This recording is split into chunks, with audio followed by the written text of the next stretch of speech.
Hello, मैं सतीश कुमार। आज हम डिस्कस करने वाले हैं कन्वर्जन ऑफ ग्राफ्स के बारे में। इससे प्रीवियस लेक्चर में हमने ग्राफ्स ऑफ मोशन के बारे में पढ़ा था। Displacement time graph, velocity time graph, acceleration time graph के बारे में। आज मैं उन्हीं ग्राफ को कन्वर्ट कैसे करते हैं एक ग्राफ से दूसरे ग्राफ में, वो आपको सिखाने वाला हूं। इसमें सबसे पहले आपको एक चीज याद रखनी होगी कि किसी भी डिस्प्लेसमेंट टाइम ग्राफ की किसी भी डिस्प्लेसमेंट टाइम ग्राफ की स्लोप जो होगी, स्लोप dx बाई dt, वो आपको देती है वेलोसिटी। वेलोसिटी टाइम ग्राफ की स्लोप आपको देगी एक्सेलरेशन।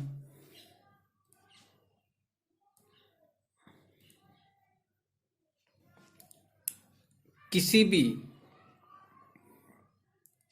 एक्सेलरेशन टाइम ग्राफ की स्लोप आपको कुछ नहीं देती, कुछ नहीं देती।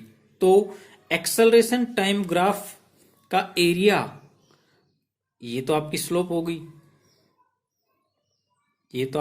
होगी, स्लोप। लेकिन अगर एक्सेलरेशन टाइम ग्राफ का एरिया आपको लेना है, एरिया, जब आप एरिया लेते हो एक्सेलरेशन टाइम ग्राफ का, तो वो आपको देता है वेलोसिटी। ऐसे ही वेलोसिटी टाइम ग्राफ का एरिया अगर आप लेते हो, एरिया, तो वो आपको देता है डिस्प्लेसमेंट। ये बात आपको ध्यान में रखनी है। इस बात का मैं प्रूफ भी आपको दूंगा, लेकिन वीडियो के लास्ट में। तो हमें फिलहाल ये बात ध्यान में रखनी है कि किसी भी डिस्प्लेसमेंट टाइम ग्राफ की स्लोप आपको वेलोसिटी देगी, किसी भी वेलोसिटी टाइम ग्राफ की स्लोप आपको एक्सेलरेशन देगी, किसी भी एक्सेलरेशन टाइम ग्राफ का एरिया आपको वेलोसिटी देगा, और किसी भी वेलोसिटी टाइम ग्राफ का एरिया आपको डिस्प्लेसमेंट देगा। ये चीज आपको ध्यान में रखनी है। इसके बाद हम कुछ ग्राफ्स लेते हैं और उनको कन्वर्ट करके देखते हैं। तो सबसे पहला एग्जाम्पल है, तो हम ये एग्जाम्पल लेते हैं इसमें कि how to convert XT graph into VT graph. तो एक एग्जाम्पल है अपने पास, जैसे ये कोई एग्जाम्पल है, ये आपका डिस्प्लेसमेंट और ये आपका टाइम है। ये कोई हम कर्व लेते हैं। तो यहां से देखिए, मैंने आपको प्रीवियस लेक्चर में सिखाया था कि कैसे आप किसी भी ग्राफ की स्लोप लेते हो। जैसे यहां से कोई भी पॉइंट है, ये पॉइंट है, इस पॉइंट पर अगर आपको स्लोप लेनी हो इस कर्व की, तो ये होगी इसकी स्लोप। तो यहां से देखिए, ये कुछ एंगल होगा। अगर मैं यहां से लेता हूं तो इसकी स्लोप या इसकी टेंजेंट कुछ ऐसे बनेगी, एंगल कुछ इंक्रीज होगा। यहां से देखता हूं जैसे यहां से, तो इसकी जो टेंजेंट है वो कुछ ऐसे बनेगा, और एंगल इंक्रीज हो रहा है। यानी कि थीटा जो एंगल है, एंगल हर बार हर पॉइंट पर चेंज हो रहा है, और वो लेस देन 90 है। यानी कि थीटा हमेशा क्या है, लेस देन 90। जब थीटा लेस देन 90 होगा तो स्लोप हमेशा क्या होगी, पॉजिटिव। स्लोप क्या होगी, पॉजिटिव। थीटा एंगल इंक्रीज करता है, थीटा एंगल इंक्रीज करता है, तो वेलोसिटी भी क्या करेगी, इंक्रीज करेगी।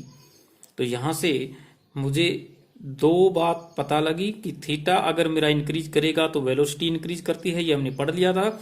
और यहां से थीटा इज लेस देन 90 है, मतलब स्लोप हमेशा क्या आएगी, पॉजिटिव आएगी, पॉजिटिव आएगी, और इंक्रीज करती हुई आपको मिलेगी। तो यहां से मैं अगर वीटी ग्राफ देखता हूं इसका, तो ये होगा कि पॉजिटिव स्लोप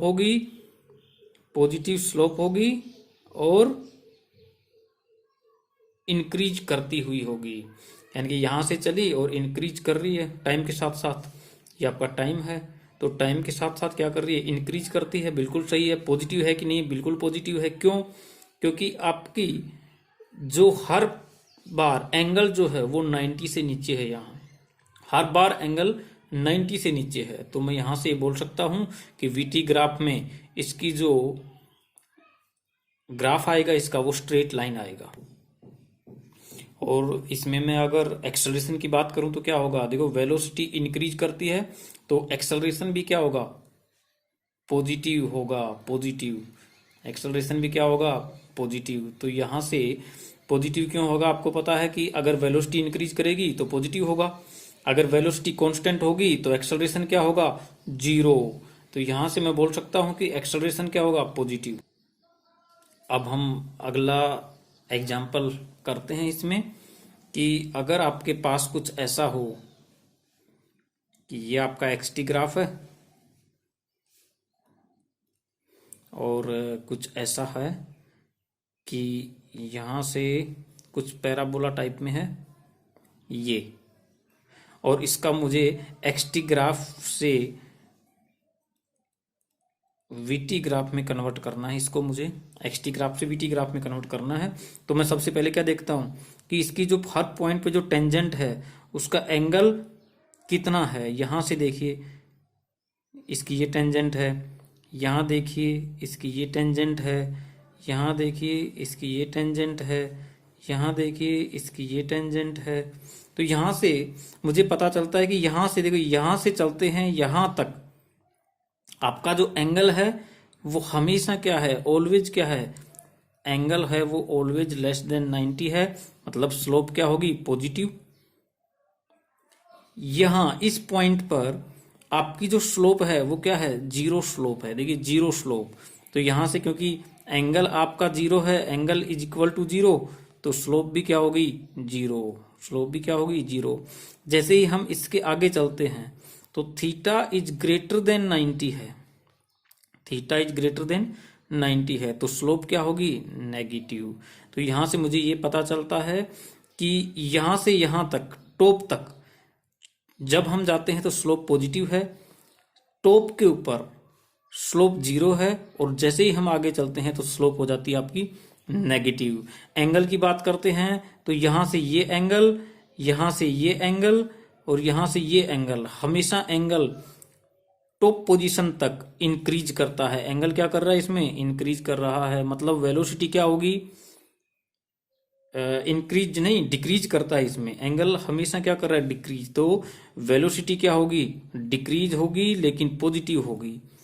इसमें देखते हैं तो यहां से क्या होगी, वेलोसिटी जीरो। यहां से क्या होगी, जैसे ही एंगल क्या कर रहा है, कम हो रहा है, इसमें हर बार एंगल क्या करता है, कम। तो एंगल कम होगा तो वेलोसिटी भी क्या होगी, कम होगी, डिक्रीज होगी। लेकिन एंगल है वो 90 से बड़ा है तो नेगेटिव होगी। तो इसकी अगर मुझे ग्राफिकल रिप्रेजेंटेशन करनी हो वीटी ग्राफ की, तो हम कैसे करेंगे, देखते हैं। देखिए यहां से आपको पता है कि शुरुआत में जो वेलोसिटी है वो पॉजिटिव है क्योंकि एंगल 90 से कम है, और उसके बाद में एंगल आपका क्या करता है, हर बार डिक्रीज करता है। तो डिक्रीज करता है तो वेलोसिटी भी क्या होगी, डिक्रीज होगी। यानी कि शुरुआत में इनिशियल वेलोसिटी है आपकी वो पॉजिटिव है लेकिन डिक्रीज कर रही है, डिक्रीज। और एक टाइम ऐसा आएगा टॉप पॉइंट पर, यहाँ टॉप पर क्या होगी, वेलोसिटी जीरो, और जीरो होने के बाद उसके बाद अगर आगे चलते हैं तो क्या होगी, नेगेटिव होगी और डिक्रीज कर रही है, नेगेटिव होगी और डिक्रीज कर रही है। तो हमारा जो ग्राफ है वो कैसा आएगा, कुछ ऐसा आएगा। क्योंकि यहाँ जो ये पोजीशन है वो इसमें ये पोजीशन है, ये पोजीशन, और ये जो पोजीशन है वो यहाँ है, और ये जो पोजीशन है यहाँ वो यहाँ है। तो यहाँ से हमें इस एग्जाम्पल से पता चलता है कि एक्सटी ग्राफ को कैसे वीटी में कन्वर्ट करते हैं। अब हम करते हैं वीटी ग्राफ को एक्सेलरेशन में कैसे कन्वर्ट करेंगे। तो ये है अगला एग्जाम्पल अपना कि वीटी ग्राफ है और इसको एटी में कन्वर्ट करना है हमें। तो हमने अभी अभी देखी कि हमें सबसे पहले स्लोप फाइंड आउट करनी होगी इसमें। तो यहाँ से अगर मुझे वीटी ग्राफ पता करना हो तो कैसे होगा, कुछ देखते हैं। यहाँ से देखिए इस पॉइंट से इस पॉइंट तक हमारा जो एंगल है वो चेंज नहीं है, कांस्टेंट है। तो यहाँ से यहाँ तक एंगल कांस्टेंट है, मतलब जो वेलोसिटी होगी या जो एक्सेलरेशन होगा वो एक्सेलरेशन क्या होगा, कांस्टेंट होगा। पॉजिटिव होगा कि नेगेटिव होगा, पॉजिटिव होगा। क्यों, क्योंकि यहाँ से देखिए हर बार एंगल 90 से कम है, हर बार एंगल 90 से कम है, पॉजिटिव है और कांस्टेंट है, मतलब कांस्टेंट एक्सेलरेशन है और एक्सेलरेशन कांस्टेंट और पॉजिटिव होगा, क्योंकि स्लोप पॉजिटिव होगी इसकी, एंगल 90 से कम है, यहाँ से यहाँ तक एंगल 90 से कम है, एंगल कांस्टेंट है, तो एक्सेलरेशन भी क्या होगा, कांस्टेंट होगा और पॉजिटिव होगा। इसके बाद यहाँ से यहाँ तक चलते हैं, यहाँ से यहाँ तक, तो यहाँ से यहाँ तक आपको पता है कि जो इसकी स्लोप है वो जीरो है, तो स्लोप जीरो है, इसका मतलब क्या होगा, एक्सेलरेशन भी क्या होगा, जीरो होगा। देखिए यहाँ से यहाँ तक एक्सेलरेशन क्या हो जाएगा, जीरो, क्योंकि देखिए यहाँ से यहाँ तक एक्सेलरेशन भी क्या होगा, जीरो होगा, क्योंकि स्लोप क्या है, जीरो है। इसके बाद हम देखते हैं यहाँ से यहाँ तक एंगल क्या है, एंगल हर बार एक्स एक्सिस के साथ, हर बार हर जगह एक्स एक्सिस के साथ जो एंगल है वो कांस्टेंट तो है लेकिन 90 से बड़ा है, मतलब स्लोप क्या है, नेगेटिव है, तो स्लोप नेगेटिव है और एंगल कांस्टेंट है, तो यहां से मैं ये बोल सकता हूं कि नेगेटिव है और कांस्टेंट है। तो ये आ गया आपका, तो ये आपका एक्स टी या वीटी ग्राफ को हमने एटी ग्राफ में कन्वर्ट कर लिया। इसको अगर आप बिल्कुल एक्यूरेट करना जानते हो तो बड़ी अच्छी बात है, वो मैंने आपको सिखा दिया था पिछले लेक्चर में, इससे पिछले लेक्चर में, तो वो हम पता कर सकते हैं कि यहाँ से यहाँ तक इस लाइन की अगर मुझे स्लोप पता करनी हो तो स्लोप के लिए मैंने एक फॉर्मूला बताया था, और वो फॉर्मूला था कुछ ऐसा कि m is equal to y2 minus y1 by x2 minus x1। तो यहाँ से इस लाइन से इस लाइन तक अगर मुझे स्लोप पता है तो मैं यहाँ से एक्सेलरेशन बता सकता हूँ कि ये एक्सेलरेशन कितना होगा। तो यहाँ से देखिए y2 माइनस y1 कितना हो गया, 20 minus 0 divide by x2 minus x1 कितना हो गया, 2.5 माइनस 0। तो इसको आप रिड्यूस करते हो 20 बाई 2.5, ये आ गया आपका 8 मीटर पर सेकेंड स्क्वायर। तो ये जो आया आपका ये एक्सेलरेशन, ये आया आपका 8 मीटर पर सेकेंड स्क्वायर। ठीक है, यहां देखते हैं तो एक्सेलरेशन क्या होगा, जीरो होगा, बिल्कुल जीरो होगा, क्योंकि आपको पता है कि यहां से स्लोप को आप देखते हो तो y2 minus y1 divide by x2 minus x1, अगर आप देखते हो इस लाइन की स्लोप तो वो आती है आपकी जीरो, तो एक्सेलरेशन भी क्या हो गया, जीरो। इसको अगर आप देखते हो तो यहां से आप y2 माइनस y1, तो y2 कितना है यहाँ पर, जीरो, y2 क्या है यहाँ पर, जीरो है, देखें ये zero, y2 zero minus y1 क्या है 20 डिवाइड बाई x2 क्या है 7, x1 क्या है 5, तो ये आ गया आपका माइनस 10 मीटर पर सेकेंड स्क्वायर। तो यहां से ये आ गया आपका 10 मीटर पर सेकेंड स्क्वायर, ये आपका एक्यूरेट आ गया। यहाँ से 8 मीटर पर सेकेंड स्क्वायर जीरो और माइनस 10 मीटर पर सेकेंड स्क्वायर। तो अब हम एक और एग्जाम्पल करके देखते हैं। तो ये अपना अगला एग्जाम्पल है कि एक्सटी ग्राफ हमें दिया है और ये कर्व या ये जो लाइन दी है हमें, इसको हमें कन्वर्ट करना है वीटी ग्राफ में और एटी ग्राफ में। तो वीटी ग्राफ में कन्वर्ट करेंगे तो हमें क्या करना होगा, एक्सटी ग्राफ को वी या वेलोसिटी टाइम ग्राफ में कन्वर्ट करना है तो क्या करना होगा, हमें स्लोप निकालनी होगी। वेलोसिटी टाइम ग्राफ में कन्वर्ट करना है तो क्या करना होगा, एक्सटी ग्राफ की स्लोप हमें निकालनी होगी। तो स्लोप हम निकालते हैं इसकी, तो हमें पता है कि हर बार जो एंगल है एक्स एक्सिस के साथ वो ग्रेटर देन 90 है, जो एंगल है इसका वो ग्रेटर देन 90 है, मतलब स्लोप होगी आपकी क्या हो जाएगी, आपकी स्लोप नेगेटिव हो जाएगी। स्लोप क्या होगी आपकी, नेगेटिव होगी। और एंगल कांस्टेंट है या फिर इंक्रीज करता है, देखते हैं हम यहाँ से कि एक्स एक्सिस के साथ जो एंगल है वो कांस्टेंट है हर जगह हर बार। तो मैं ये बोल सकता हूँ कि जो वेलोसिटी होगी वो भी क्या होगी, वेलोसिटी होगी वो भी क्या हो जाएगी, कांस्टेंट हो जाएगी, क्योंकि एंगल चेंज नहीं होता इसमें। तो एंगल चेंज नहीं होता तो वेलोसिटी क्या हो जाएगी, constant.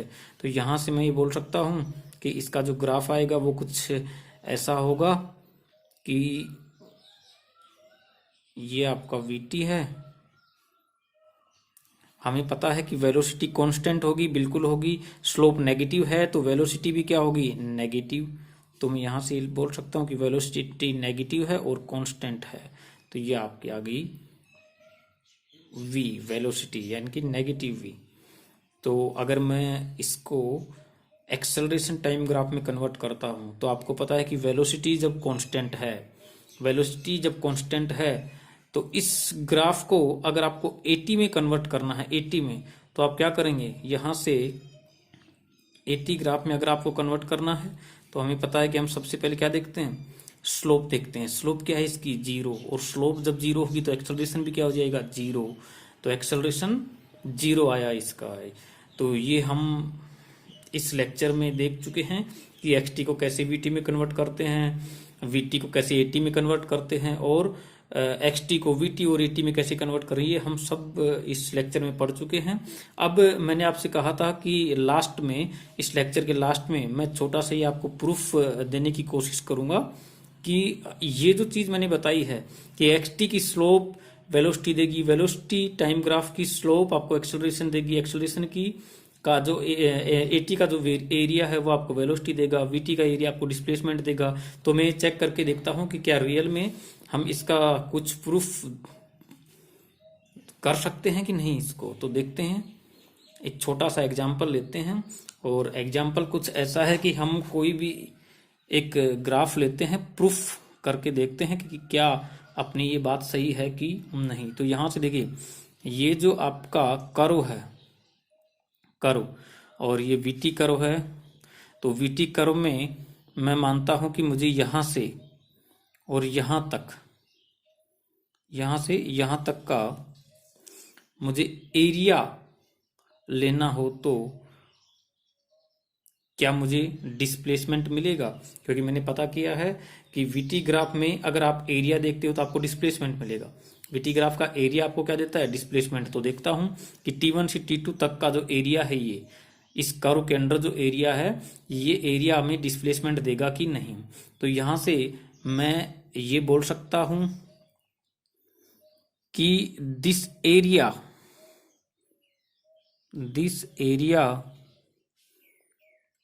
will be given by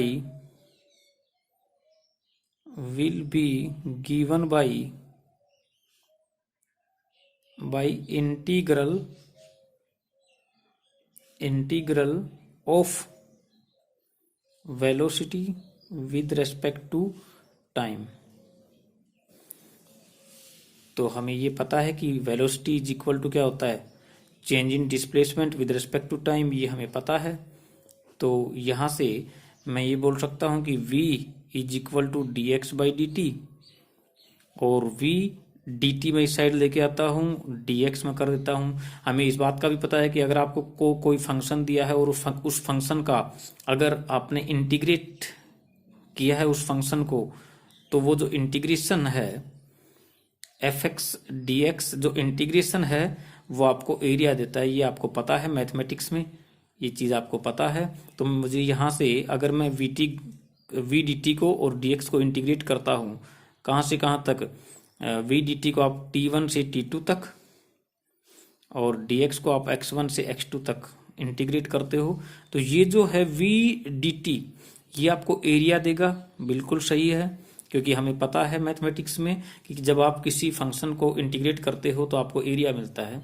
तो v dt क्या है, एरिया, और dx को आप इंटीग्रेट करते हो तो क्या होगा, x लिमिट x1 से x2, तो यहां से x2, तो x2 minus x1 is equal to del x। तो हम यहां से देखते हैं कि जो एरिया है वो हमें क्या देता है, डिस्प्लेसमेंट।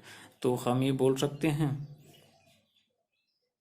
कि जो VT ग्राफ है, VT ग्राफ का एरिया अगर हम निकालते हैं एरिया, तो हमें क्या मिलता है, डिस्प्लेसमेंट। तो ये इसका छोटा सा प्रूफ था। इससे अगले लेक्चर में हम कोई नया टॉपिक स्टार्ट करेंगे। ठीक है।